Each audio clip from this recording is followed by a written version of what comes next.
6h46, estamos de volta com o Manhã no Ar e as principais notícias do dia. E agora a gente vai falar de cultura. O palco do Teatro Manauara recebe amanhã a cantora Mafalda Minotti com o show Romântica Bossa. Além de Manaus, vão receber a turnê Rio de Janeiro, ela já esteve também em São Paulo e Minas Gerais. A Mafalda veio aqui para o Manhã no Ar fazer o convite especial para você. Seja muito bem-vindo ao programa, excelente dia. Muito feliz, obrigada pelo convite. Você já esteve aqui em Manaus outras vezes, né? Sim, eu já fui em Manaus no arco de 20 anos de frequentação com o Brasil, essa é a quarta vez.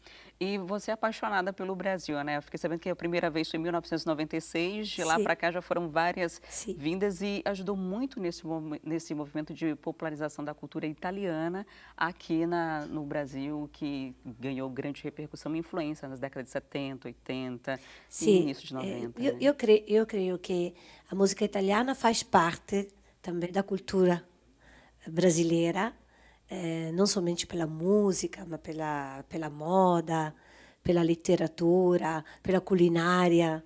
Então, quando eu cheguei em 96, a primeira vez, era logo depois do Renato Russo ter feito um grande sucesso com a música italiana. Aí eu continuei mantendo esse laço incrível, maravilhoso, e tive a sorte, a possibilidade de poder fazer várias colaborações com vários artistas brasileiros. Eu também sou correspondente para um programa de rádio importante na Itália. Então, é um ponte aéreo cultural entre o Brasil e a Itália. E como que tem sido essa recepção ao longo desses anos todos com a música italiana, né? Porque nos shows tem essas composições que foram interpretadas com cantores nacionais, mas também tem muita música. A principal é música italiana, de fato, né? De fato, sì. Veramente a música italiana entra de uma forma extremamente bonita dentro dos corações das pessoas. Ela tem grande afinidade também com a música brasileira. É um idioma latino e, afinal, si intende anche un poco as letras. O que é belo da música italiana é que está nas nossas origens, aqui também no Brasil, a partir do Rio Grande do Sul até aqui. E, ao mesmo tempo, ela é doce, ela tem uma pegada muito gostosa e entra, de verdade, com força dentro das nossas emoções. Então, eu vejo muito público que se emociona, que se encanta. É uma viagem, não é? Sem sair de Manaus, é uma viagem verso um outro mundo para depois voltar de novo aqui com um respiro mais profundo. E Roberto Carlos, Toquinho, Zizi Posse, muitos grandes artistas brasileiros interpretaram as músicas italianas e eu trago essas músicas com um ar também um pouco brasileiro, porque tem a bossa, tem o ritmo, que casado com a melodia e a harmonia faz uma comunicação mais direta versus nossos sentimentos mais profundos. A Mafalda é embaixadora da música italiana no Brasil, né? E olha, assisti durante a madrugada alguns vídeos seus na internet. Obrigada. E com certeza é muito emocionante, né? As apresentações, elas são muito românticas e é um ótimo momento para você ir de casa se organizar e fazer bonito. E amanhã, né? De repente, é um evento muito voltado também para casais, né? Esse ambiente de teatro, vai ser um Teatro Manauara, é um ambiente também aconchegante e com essas melodias, com certeza vem muito a calhar, né? Um evento que pode ser para o público em geral, mas também muito especial para os casais aproveitar uma noite romântica. Ah, sim, é verdade. Também eu tenho um repertório bastante eclético. E o repertório, por exemplo, estou lançando daqui a uma semana somente uma música brasileira em italiano, que era uma música do Wilson Simonal, para festejar também os 80 anos do nascimento dele, que em italiano virou Sacundi Sacundà, que também é para uma galera mais jovem. Ou também tem um público mesmo infantil que gosta muito das músicas que eu canto.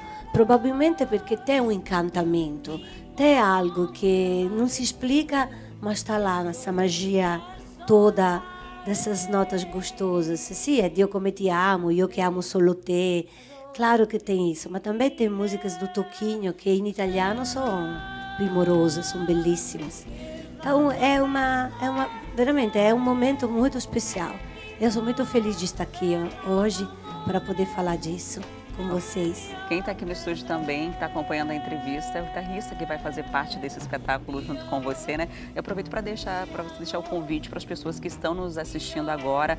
É amanhã à noite, no Teatro Manauara. Os ingressos estão sendo vendidos lá na bilheteria do Teatro Manauara, dentro do shopping.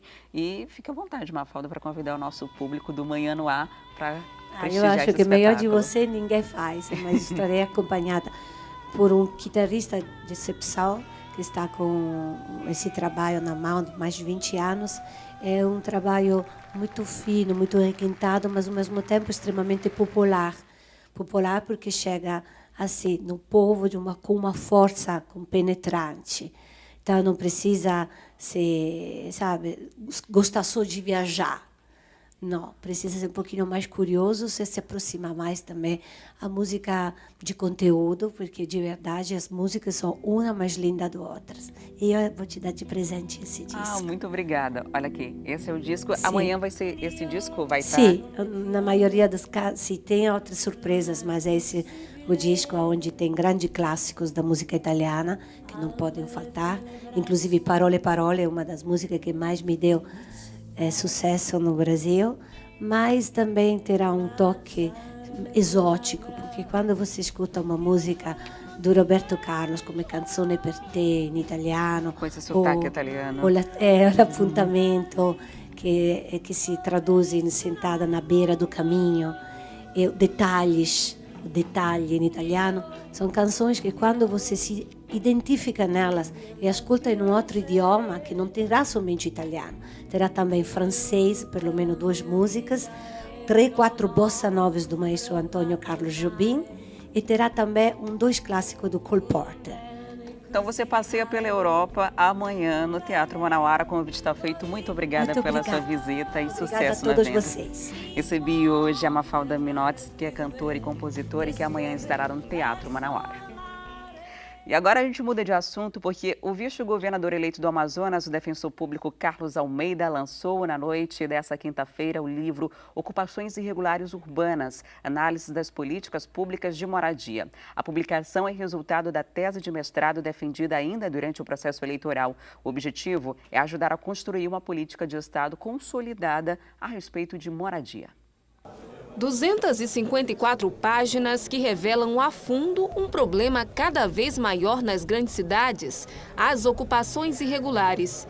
No livro, o vice-governador eleito, defensor público Carlos Almeida, mostra a realidade por trás desse tipo de ocupação. Em qualquer grande cidade que você observa, isso continua, esse quadro continua sendo mostrado de forma recorrente. Ocupações irregulares que explodem, ocupações de apartamentos que não são adequados à moradia, construção de conjuntos habitacionais que redundam em problemas às próprias pessoas. O lançamento do livro foi na noite desta quinta-feira, numa cerimônia no Palácio da Justiça. A noite de autógrafos teve a presença de autoridades e convidados do meio jurídico e político. É um livro que vai ser de suma importância para todos nós, operadores do direito, e para as autoridades do Estado. Porque o que é que gera a moradia irregular? É a ausência de políticas públicas, coisas sérias para evitar as invasões, as moradias nas beiras dos igarapés, aquelas moradias que são praticamente assim clandestinas, ou aquelas a quem estão em invasões e por omissão das autoridades competentes gera um problema terrível. E além da pesquisa acadêmica que ele fez, ele contextualizou muito bem essa situação das ocupações, da necessidade de termos uma política verdadeira de habitação que evite as invasões, as ocupações, mas também, ao mesmo tempo, permita à população que necessita de moradia oportunidade para viver com dignidade. Ocupações irregulares urbanas, análise das políticas públicas de moradia é resultado de mais de 2 anos de pesquisa e marca a conclusão do mestrado do vice-governador eleito, que defendeu a tese ainda durante a campanha eleitoral. De acordo com ele, as informações do livro vão ajudar, inclusive, a criar políticas públicas voltadas para o problema nos próximos 4 anos.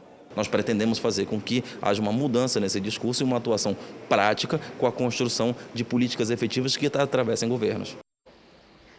E a polícia prendeu os suspeitos de matar um vigilante de um mercadinho. Esse crime foi em setembro no bairro Santo Agostinho. Câmeras de segurança registram o momento em que esse homem luta com os bandidos e é morto. O que chamou a atenção da Polícia Civil aconteceu no dia 17 de setembro. As imagens são do circuito de um mercadinho no bairro Santo Agostinho e mostram a abordagem dos assaltantes. Eles revistam a vítima, Celso Alves de Miranda, e durante a ação derrubam o vigilante e atiram nele enquanto o homem está caído no chão. Celso morreu e a polícia iniciou uma investigação para identificar os bandidos. Através dessas imagens coletadas no próprio estabelecimento comercial onde ocorreu o latrocínio, a equipe da Roubos e Furtos, a partir do dia 17/9, foi o dia que ocorreu o crime, começou nesse trabalho investigativo diuturnamente, sem medir esforços, e conseguimos identificar os 5 indivíduos que praticaram esse tipo de crime. Um, infelizmente, ainda está foragido, que é o Marlon. Nós vamos agora mostrar a foto do Marlon e, caso alguém tenha conhecimento, que entre em contato com o Disque Denúncia da RF, pelo 9148-5290, que todas as informações serão mantidas em sigilo. Mas os outros 4 indivíduos que estavam no latrocínio, estão presos. Inclusive, estamos aguardando o último agora, o Franleno, vindo do Ipate, onde já cumpre pena pelo crime de roubo. As prisões foram feitas em locais diferentes da cidade e também em datas diferentes. A partir do roubo seguido de morte que aconteceu no bairro Santo Agostinho, a polícia conseguiu identificar os primeiros suspeitos. De acordo com a equipe da Delegacia Especializada em Roubos, Furtos e Defraudações, a gente tem como chefe dessa quadrilha o Gelsi Gonçalves Ferreira, de 37 anos. Era ele quem fornecia os carros e quem armava os planos para poder fazer os roubos pela cidade. Com ele estava também o Henrique Taylor e o Natanael Santos Rodrigues. Esses 3 aqui participaram da morte do vigilante que aconteceu no bairro Santo Agostinho. O Gelsi forneceu o carro e os outros 2 estavam com o suspeito que atirou e que ainda não foi localizado pela polícia, está sendo procurado. Com esse grupo, a polícia encontrou um vasto material, esse material que vocês estão vendo aqui, colete, arma de grosso calibre, rádio e uma tornozeleira eletrônica que ainda não se sabe a quem pertence. Existe também um outro suspeito, Franleno, que já está preso, já está no sistema prisional, estava sendo encaminhado aqui para a delegacia, mas não conseguiu chegar a tempo da coletiva. Isso tudo foi o resultado do primeiro dia de prisões. No segundo dia de prisões, a polícia continuou fazendo aí as conexões. A primeira que foi feita foi em relação àquela mulher ali, a Maria da Conceição de Oliveira, que é mulher do Gelsi.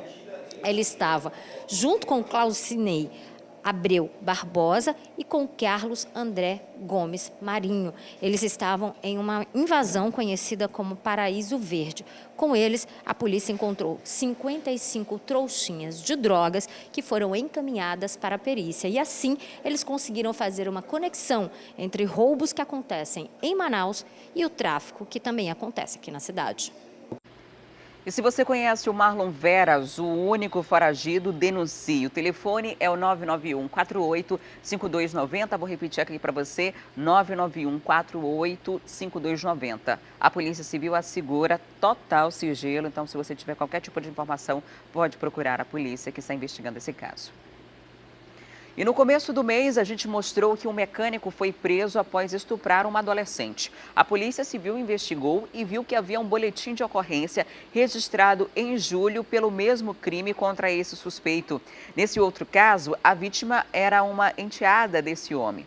Nessas 2 ocorrências, o mecânico deu bebida alcoólica às vítimas e agora a polícia investiga se ele usava medicamentos para dopá-las. O mecânico já havia sido preso no dia 10 de novembro após ter sido denunciado por estupro contra uma adolescente de 14 anos. Ele teria levado a vítima para um motel no bairro Flores e abusado sexualmente dela enquanto ela estava dopada. Ele foi preso, levado para a audiência de custódia, onde foi liberado. Nesse momento, os policiais verificaram que havia um boletim de ocorrência contra ele pelo mesmo crime. Ele teria estuprado sua enteada de 16 anos enquanto ela estava sob efeito de bebida alcoólica. No dia 10 do corrente mês, ele foi flagranteado pela equipe da Polícia Civil do plantão do 1º DIP por estupro de vulnerável, considerando que ele havia saído com uma adolescente de 14 anos e após oferecer bebida e consumir bebida junto com ela, ela praticamente em coma alcoólico, ele a conduziu até um motel onde consumou o ato sexual. A adolescente relata que não se recorda do ato, que não consentiu, que apenas se lembra até o momento em que estava consumindo bebida alcoólica. A adolescente, um dia e meio depois, quando foi conduzida ao IML, ainda estava com estado mental bastante alterado, indicando possivelmente que além da bebida alcoólica havia outro tipo de droga. Encaminhado para cá, considerando a natureza do caso e que é de atribuição dessa especializada, nós fizemos um levantamento e constatamos que no mês de julho deste ano já havia um boletim de ocorrência de uma outra adolescente de 16 anos que denunciou o mesmo autor, que na época era o seu padrasto. Segundo o relato dessa primeira vítima, numa festa familiar onde todos estavam consumindo bebida alcoólica, ela consumiu bebida alcoólica juntamente com ele e se sentiu muito sonolenta e apagou. Quando acordou, se deu conta que estava despida, que tinham trocado a roupa dela e que ela também tinha sido vítima de um abuso sexual não consentido. A polícia investiga se o mecânico utilizava um medicamento que foi encontrado em sua kitnet no momento da prisão para dopar as vítimas na hora do estupro. Cumprimos um mandado de prisão temporária e busca e apreensão na casa dele. A intenção era achar se havia algum medicamento que causasse esse tipo de efeito, né? Nós encontramos algumas cartelas de um comprimido que faz dormir, né? E após o laudo toxicológico vamos pedir a comparação para ver se tem alguma coisa a ver ou se foi somente o álcool, que por si só já caracteriza um crime do ECA. O mecânico foi indiciado por estupro de vulnerável. Após o término dos procedimentos aqui na delegacia, ele será encaminhado para o Centro de Detenção Provisória Masculino, onde ficará à disposição da Justiça. Nesse caso, considerando que elas foram vítimas de um crime sexual, onde elas não consentiram e não puderam ofertar resistência, as duas foram vítimas de estupro de vulnerável, apesar de ser maiores de 14 anos. E com as mãos amarradas e amordaçados, 3 jovens foram mortos na noite de ontem. Os corpos estavam em uma área de mata no conjunto Tiradentes. O Fred Rocha está ao vivo e traz os detalhes. Olá, Fred. O Instituto Médico Legal já identificou quem são essas vítimas? As 3 pessoas foram identificadas, sim. São Igson Batalha Lima, de 18 anos, Lucas Custódio de França, de 23 anos e a Sara Feitosa Custódio, de 19 anos. 3 jovens foram encontrados sem vida ali no Tiradentes, na zona leste da cidade. O vigia que estava fazendo a segurança do local encontrou o trio em uma área de mata e acionou a polícia. Os policiais militares da 11ª Companhia Interativa Comunitária foram até o local e, diante da situação, acionaram a Delegacia Especializada em Homicídios e Sequestros, que é a delegacia que cuida dos casos de assassinatos aqui na cidade de Manaus. O delegado plantonista que foi até o local levantou as seguintes informações. Pelas características, já que os 3 foram mortos com requintes de crueldade, é bem provável que as mortes tenham relação com acerto de contas por conta do tráfico de drogas aqui na cidade de Manaus. Parece clichê, no entanto, é o que tem acontecido de forma recorrente aqui na cidade. Nenhum morador daquela área ouviu qualquer disparo. A polícia agora vai investigar para saber quem cometeu este crime ou se mais de uma pessoa participou deste triplo assassinato aqui na capital. Adriana. Pelas características, né, eles amarrados, amordaçados, é muito característico de crimes voltados da área do tráfico, né? Aquela imposição de medo e demonstração de poder que as organizações criminosas aqui, as facções, fazem questão de impor sempre. Agora, Fred, vamos falar de um outro caso também da área policial, que é o de um motorista que trabalha por aplicativo de transporte, que foi alvo de criminosos, né? Onde esse crime aconteceu? Esse crime aconteceu no Viver Melhor, que fica na zona norte da cidade. O motorista de aplicativo, identificado como Lindomar Oliveira da Silva, de 29 anos, foi fazer uma corrida até aquela localidade da cidade. Ele levou então um cliente ali naquele local. Assim que deixou esta pessoa no Viver Melhor, ele foi acionado via aplicativo para atender um outro chamado ali mesmo naquela área. Já que estava nas proximidades, decidiu ir até o local. No entanto, quando chegou, encontrou 2 bandidos. Eles amarraram o Lindomar, algemaram ele e o colocaram no porta-malas do veículo. E aí começaram a rodar ali pelaquela área da cidade. No entanto, a esposa do Lindomar costumava acompanhar o veículo dele por meio de um aplicativo. Então, ela estava sempre acompanhando a localização do carro aqui pela cidade. De repente, ela verificou que o veículo estava parado há bastante tempo em um mesmo local. Achou isto estranho, decidiu ligar para o Lindomar e percebeu que a voz dele estava um pouco estranha, ele estava falando baixo. Diante desta situação, ela achou isso tudo muito suspeito e acionou a polícia militar, passou todas as coordenadas do veículo, também o modelo. Os policiais militares conseguiram ver o veículo ali pelaquela área da cidade, fizeram o acompanhamento. No entanto, os bandidos perceberam que estavam sendo acompanhados pela polícia, estacionaram o carro ali nas proximidades e fugiram para uma área de mata. A polícia conseguiu encontrar o Lindomar dentro do porta-malas, ele estava com as algemas apertadas e aí foi necessário levá-lo até o Corpo de Bombeiros para que as algemas fossem retiradas, viu, Adriana? Tá certo, Fred. Muito obrigada pelas informações. E agora a gente tem informação sobre um furgão da cela da Secretaria de Estado de Administração Penitenciária com 8 detentos que colidiu contra outro veículo na BR-174. O acidente foi na tarde de ontem, no quilômetro 7. Os detentos são do Centro de Detenção Provisório Masculino, CDPM-2. Um dos presos ficou levemente ferido e os demais ocupantes ficaram em observação médica na enfermaria do presídio. Além dos detentos e dos motoristas, 2 PMs estavam no veículo. O acidente foi próximo à entrada que dá acesso à unidade prisional.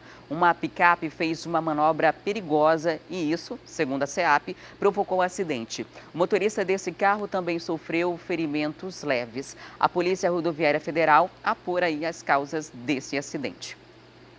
E agora a gente faz uma breve parada e volta daqui a pouquinho com superação aqui no Manhã no Ar. Uma nadadora teve o sonho de seguir carreira no esporte interrompido aos 10 anos por causa de uma doença degenerativa. Mas essa história tem um final feliz. E tem ainda as informações sobre a Libertadores Feminina. A gente te mostra no próximo bloco. É um instante só, não vai perder.